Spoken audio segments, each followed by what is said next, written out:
Pertanyaan yang menarik ada 3 pertanyaan misalnya. Tentu saja momentum ini apakah sangat butuh waktu lama bagi KPK untuk mengungkapkan kasus ini. Bisa bayangkan Mbak Nila ya, Hmm. 2012, 2013, 2014 absen kasus ini, 2015, 2016, 2017, 2018, 2019 tidak cukup waktu bagi KPK, 2020, 2021 sampai 2022 juga waktu belum cukup mengumpulkan barang bukti bagi KPK. Baru ditemukan pemeriksaan ini dimulai agak serius di 2023 dengan meminta Caimin sebagai saksi untuk keterangan memudahkan proses ini.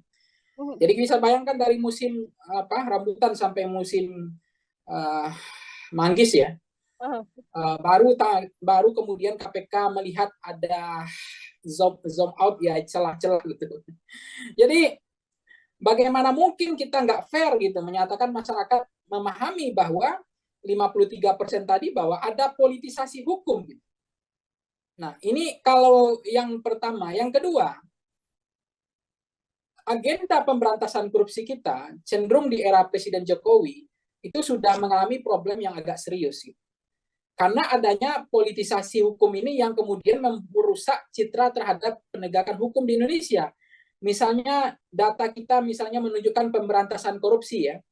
Jadi pemberantasan korupsi di Indonesia saat ini, kalau kita lihat data kita itu adalah 46,5% buruk dan sangat buruk. Gitu. Agenda pemberantasan korupsi kita.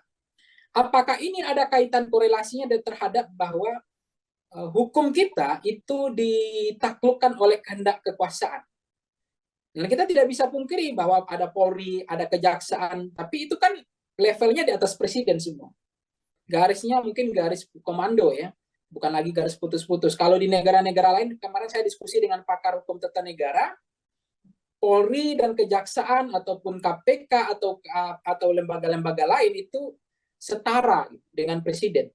Nah, itu juga yang membuat kedudukan yang lembaga-lembaga pemberantasan korupsi atau Kejaksaan atau Polri ini itu di bawah presiden, sehingga membuat aroma politis, aroma amis penegakan hukum kita itu dikendalikan oleh selera kehendak kekuasaan.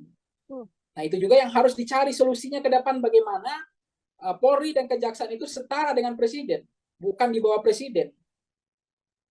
Tapi dalam konteks itu adalah sesuatu yang saya mohon maaf nanti kalau salah, karena konteksnya hukum tata negara lebih paham soal itu.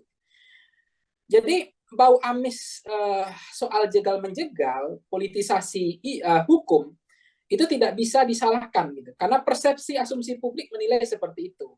Karena momentumnya juga persis ya setelah Caimin mendeklarasikan diri dengan Anies. Coba bisa membayangkan Mbak Nila ya, kalau misalnya Caimin berpasangan dengan Pak Prabowo, Caimin berpasangan dengan Ganjar, apakah kasus ini juga akan peristiwa hukumnya akan sama nggak dengan konteks per hari ini?